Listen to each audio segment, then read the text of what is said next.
Hey, everybody. Oh, what's up, Daddy? Good evening, Gov.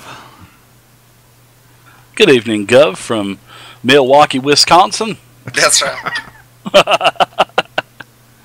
G'day, mate. G'day. All right, so we ready to go? We are indeed, mate. Sure. Willie, did you get a haircut, bud? Hey, yeah, I got a trim. The old lady did it for me. Nice. She throw the old bowl in the head, or what? She just took the fucking trimmers and went to town, man. She's finally paying off, huh? Yeah. Nice. I didn't even have to sweep the floor up. She did that, so I mean, it's a win-win situation. Told you she would come in handy for something sooner or later. She goes a long ways toward helping pay the bills because I'm a loser, but that's another story. God. Jesus, Willie. But yeah. But yeah, we're ready. D&D tonight. Thanks for everything, darling. I appreciate it. All right. She's out earning her keep, man. It's all good. 4E, let's do this. Yeah, I'm excited, man. So am I, mate. It's gonna be awesome. Damn right. It's all about big numbers and magic items in 4E, man. Yeah. I'm killing lots of shit, right, Dave? Yeah, man.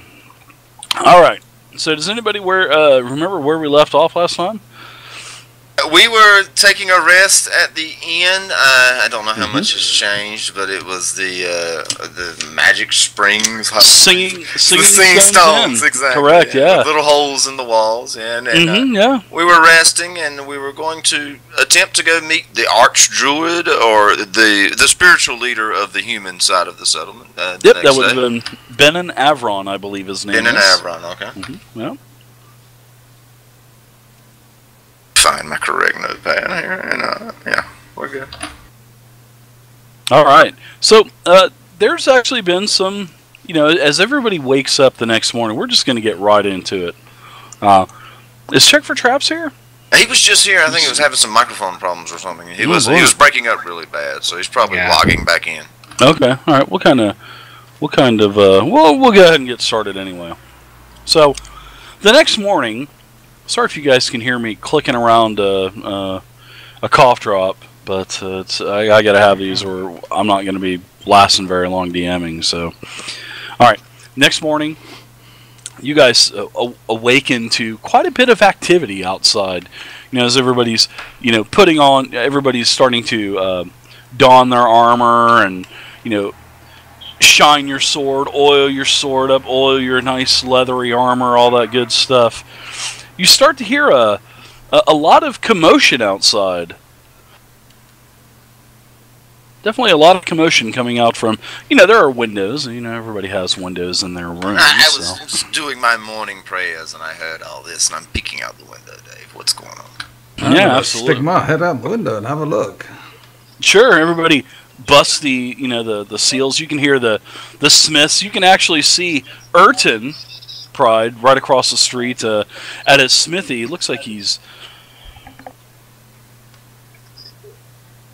Sorry about that, I had a cough. Darn it, I hope this doesn't become a problem all night. I give a little yell of salutations the other way. Ah, it's in hard at it early in the morning, I see. Urton says, Pryde, come down and see me when you got a chance, lad. Good day ahead. Will do, friend. Today's gonna be a good day, Pryde. And he's just banging away. Looks like he's making some kind of horseshoe. It looks like he's, a couple glowing red horseshoes there that he's kind of bending and forming and whatnot. Right. He had a bit of an ominous connotations to his good day. It may be a good day for him, but I'm thinking he's got something in store for me. So I'm going to finish up with my prayers and then head outside. Okay. Or head to meet the rest of the people of the party. Okay. All right. Everybody else, you're looking out your windows. You can see a lot of activity around town. You can see, horses being led to right out, actually in front of the Singing Stones Inn. It looks like there is a small caravan of about 5 to 6 wagons, which is actually more wagons that were here in the town in the first place. Do we still have that previous map that we had last time? Absolutely. In fact, I've got you this map here, right here for you. So you guys is there any look of concern or anything on their faces, or are they looking like this is just a normal occurrence? No, yeah, it just looks like a caravan. It doesn't look like there's any kind of. I mean, there's a couple what would appear to be maybe sellswords or mercenaries. You can see there's like a group of 3 or 4 that are huddled, and you can see one gentleman kind of giving commands, kind of pointing like one here in the rear, one towards the front. And you can see that these mercenaries, they're all pretty heavily armored. They're in like a chainmail type of armor. They all have bows. They have long swords, a couple throwing daggers on their boots, their belts. Well, I asked because the night prior they had said it had been a while since they had added any visitors, so to have such a caravan the next day does seem a little strange to me, I think. Yeah, exactly. And see, you guys see where the little pointer is. Can you guys see the pointer? Oops, somebody moved the pointer. Well, that's cool. Yeah, I put a little pointer on the map. So you guys originally started up here in Rest, and you guys traveled. Oops, somebody keeps grabbing it. But you basically traveled down the Lake Reston, and up, back up the Elster River. Now, see this dot right here that I'm pointing at? That is your boat. You still have your boat, and this is at this place is called Goblin Toe Point, and it is also a village. And when you got there, especially with Vayne, your boat, I guess you would call it your boat. You're the one that actually found it or acquired it. Yes. So Phael, your boat needed a little bit of repairs. Not much. It needed some sails repairs. There were some boards that were leaking and whatnot. So the shipmaster there at Goblin Toe Point told you that it would be ready for you to hit the high seas again next time you come back. And there will be a little fee, not much. I think they quoted you like 5 gold to repair everything. It wasn't really much at all. So your ship there, it's where the pointer is right here. And that's where we left the boat at. What did you say the new name? I see the pointer in the middle of the woods. Yeah, me too. Are you talking about the tail of it? Yeah, see the very, very point of it is pointing at a black dot. You can like enlarge. I see it now. No, I mean. I think if you move the map around or I enlarged scale the map, it says that. Yeah, okay. Scale it up a little bit. So let me actually sync. The pointer just flipped for me. Now it works. Yeah, I just synced it. So there you go. Yeah, there's the sort of like the goblin. It's called Goblin Toe Point. It's a small ship making village. And we are at Talar, right, or whatever. Correct. Okay, I'm changing you the made names. Correct. You made the 20-mile trek east to Talar, and everything is approximate now. Everything is gridded, and is 20 miles per square. Now, you've been at Talar for like the last day. And you found out that there were some mysterious happenings going on with, the miners here, the Dwarvish miners. There were some druids that you were investigating. Well, all of that has been going on. There's a mysterious person. Tanric, right? Tanric, correct, yes. His name was Tanric. Disappeared several weeks ago. And then after that, basically that's when all this weird stuff started happening. They shut down the mines and whatnot.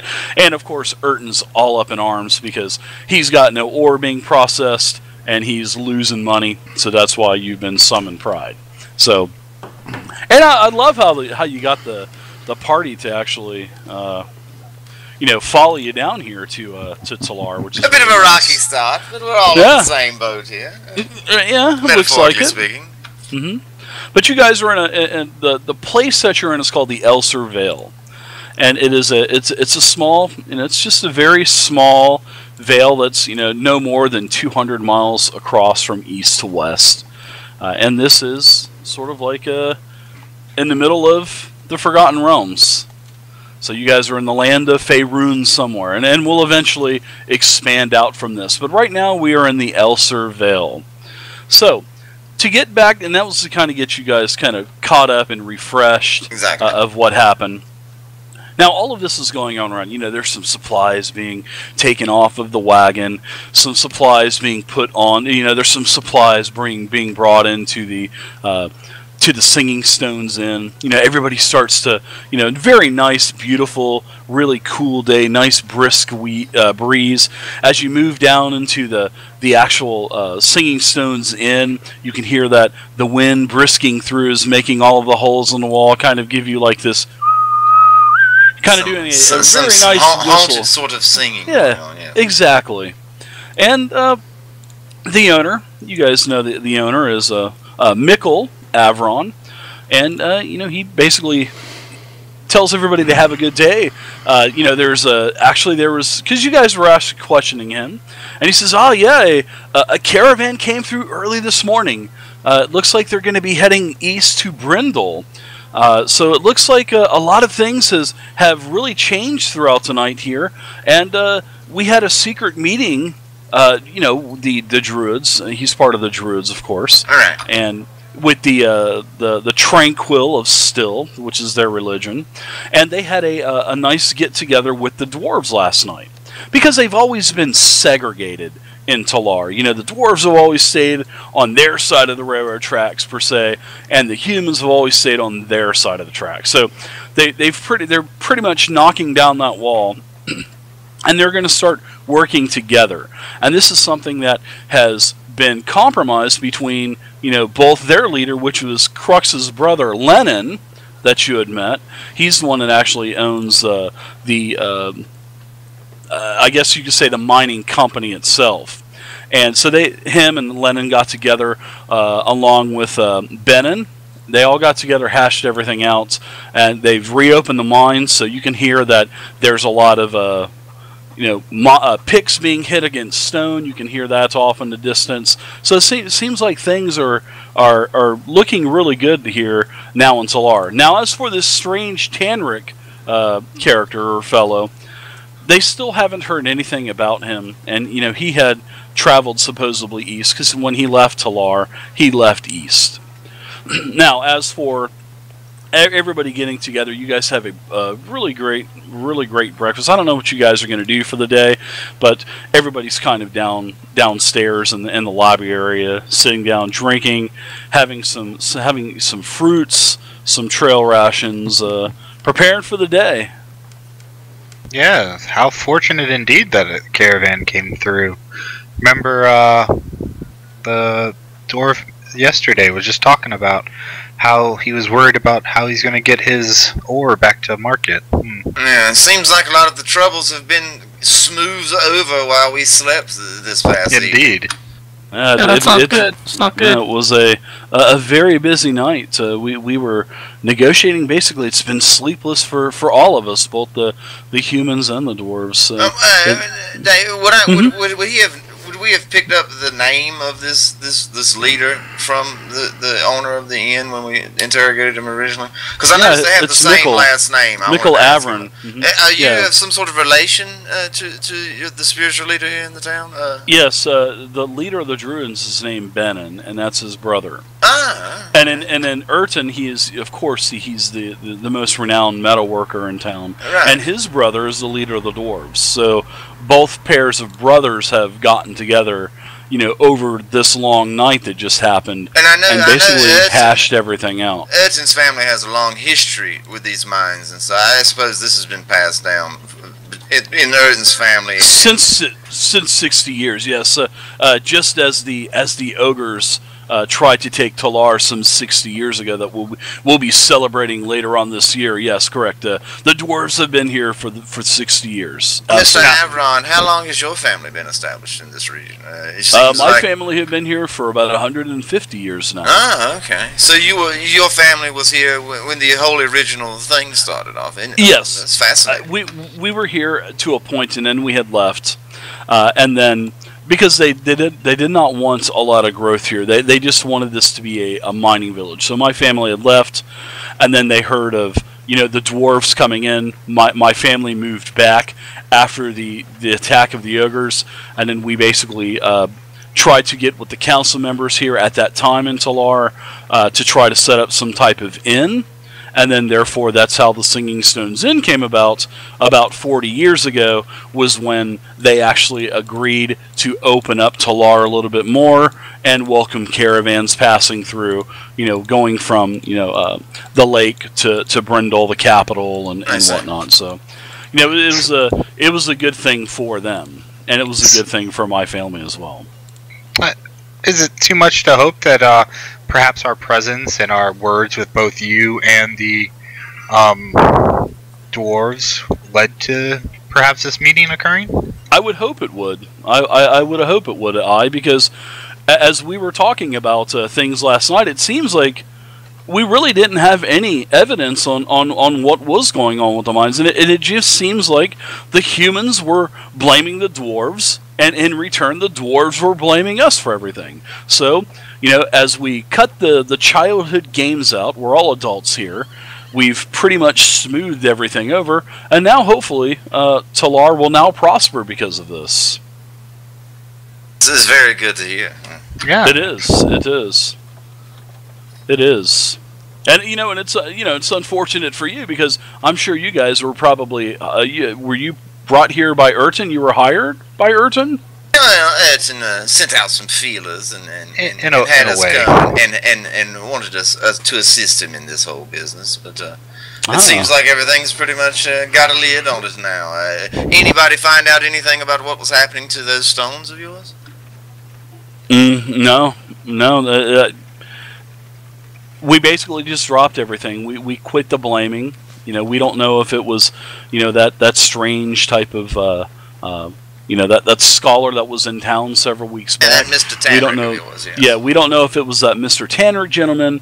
We don't know if it was the children. We don't know. We're just letting it go. We're basically starting over. That's basically what we're doing. Perhaps a visit back to Irwin would be in order. Yes, I just had a little chat with him outside of my window. It seems like he hinted that today would be a good day. I don't know if that's for us or for him only, but maybe he does have something in mind for us. Oh, I'm sure Urton's very happy, especially now that the mines are back to mining ore, and he'll be able to start making money again. He's been on edge kind of late. You could tell that last night. All right, yeah. He didn't seem too pleased with the whole affair as it stood now. Well, I think Urton's traveling east. I think he's going to Brindle. So I think that better catch him before he leaves, then, haven't we? Yeah, you've got a little while still. Some of the the hires, or the mercenaries that are going to protect. This place, the El Surveil, is just saturated with these pesky little goblins. So you can never have too many mercenaries, as long as you can afford them, of course. So maybe if you want to speak to Brindle, we'll speak to Urton about maybe going to Brindle. I'm sure that I'm sure that he could accommodate you and take care of the any kind of fees that you have to charge him for you coming here to beautiful Talar. Right. I don't know about all that, but I'm sure everybody would love to have some jingle in their pockets this morning. I look at everybody. Well, there is, what we talked about yesterday. It probably would be best to speak with him again. Don't you agree? What everyone means is yes. Yeah. Okay. All right. Phael's a little upset that the other deal has gone through. Yes. All right, so Pryde, are you going out to talk to Urton? I'm going to finish, pound my breakfast down, yes, and I'm going to... I don't know if everybody's going to come with me or not, but I suppose he's right across the street. I wouldn't let you out of my sight for a moment. Yes, Pryde. do come, Phael, do come. If I don't get any coin here, I will be wringing it out of you. Well, in a hushed voice, I say, Phael, our job is always as it has been. We're going to feast these rubes for everything they're worth. And I'm going to follow you, your friend Pryde, for I cannot trust you in the hands of a dwarf.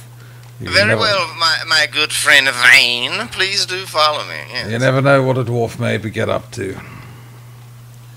What does Vayne look like? Give me a description of Vayne, if you would. Vayne's about 5'8". He's got very dirty blonde hair, green eyes, dressed for the trail, for the woods, in very nondescript, dull colours. Carries a longbow, pair of quivers on his back, and a long sword at his side. Okay. Yes, my huntsman, mate. Yes, please do follow me. There may be some work for us yet here. Your huntsman. God. If you require food, I can always go out into the forest and find you some berries or We've some just nuts. eaten breakfast, man. Are you hungry again already? Come on. You are the one talking of hunting. Secondsies and thirdsies, hell yeah. Right. Especially in small little villages like Talar, God yeah, of course. Pretty laid back here, I take it. Yes. And when you're wandering the wilds, you always need to stock up on food. Mm-hmm. Let me verify that is the secret still the dwarf? That's what I'm trying to figure out what the party is now. I just want to make sure no one changed. Vayne's the only one that really changed, right? I think so. Yes, I also have pointy ears as an elf. Alright. His grassy ears are elongated. What's up, Traps? Hey, am I coming through okay? Breaking up a little bit. Your back loss is still going. Yeah. So, I don't know what's going on. I'm going to try to fix it. no problem, man. Take your time, man. So, Willie, as you're going across the street with your entourage with you, they're not wanting to let you out of their sight, it seems like. Phael's uncomfortably close behind me, I'm sure. Dagger at the ready. Yeah, you can hear, Urton, he's smacking away at this anvil. Definitely bending horseshoes, and he's got his leatherworking tunic on. He's got sweat dripping off of his face, and he's double pounding, piping, and he sees you walking up, and he just kind of takes a step back, takes the pincers, and takes the horseshoe and douses it in the water and throws it in the stack with the others, and he says, Pryde, my boy, good to see you, Pryde. How are you? It's a good day today. You seem to be in a much better mood. I sure am. We've got the mine back up and operating this morning, so my brother is ecstatic. I'm ecstatic because now that I can actually start to mine some of this stuff and actually start to create the metals and the bars that I can start to transfer to other places. So throughout the night, it's been a sleepless night, Pryde and crew. A sleepless night. Such a transformation. It's almost miraculous. I Was think this Was this caravan even expected? No, this is sort of like a cupcake at the end of dinner that you weren't expecting there. So through the night, I've just been, actually all of my brother has called in all of his miners. They've been working throughout the night as well. I've been making bars throughout the night. Good news, this beautiful caravan has shown up here in Talar this morning, and I am going to be catching a ride east to Brindle to negotiate and barter some of these bars that I have. I haven't had any income for nearly a month, and it's time to sell some of these bars. Oh, well, you're welcome. I'm glad we could be. Yes. So I'm going to pay you guys for your time. I appreciate it. I'm going to pay everyone I think it was 5 gold or something like that. He says, anyways, I'm going to give everyone 25 gold. So wow. He has 5 sacks of coins, and he throws them down on the table, and he goes, I thank all of you for coming here, and if you would give me just a couple minutes, I'd like to talk to Pryde, if you guys wouldn't mind. Oh dear. Okay. Alone? Are you sure? Yes. Yeah. Yes, me and Pryde go back many, many, many years. And, okay, Ethan, alright. And maybe that was more aimed at Pryde than you, my friend Dwarf. So, he puts his arm around Pryde, and they're basically shoulder to shoulder level, and he starts to walk back into his shop, and he goes, "Well, Pryde, I've got a proposition for you, my friend. My old friend, my good friend." I am always open to propositions. Speak your mind, man. Phil's very antsy right now. I would like to acquire you and your compatrons to protect the caravan. Because you all know that the Vale is full of these pesky goblins and kobolds and orcs. Expect a bit of danger, do you, then? Yes, especially with the amount of silver that I'm carrying. Yes, I am going to need a couple extra hired hands. So, hey, you're here, my long lost buddy that just got here yesterday, Pryde. So good to see you. I feel like I'm being sold a faulty horse here. Just calm down. I feel like they'll go along with this. Well, here's the thing. I'm also clearing the debt that you have with me. Indeed. So, thank you very much. I put my hands on his shoulders and look at him. Thank you very much, my friend. You're most welcome. But see, now I need you to do one favor for me. I need you to convince the rest of those jugheads out there to accompany you to Brindle, and then from Brindle, you can do whatever you want. All right.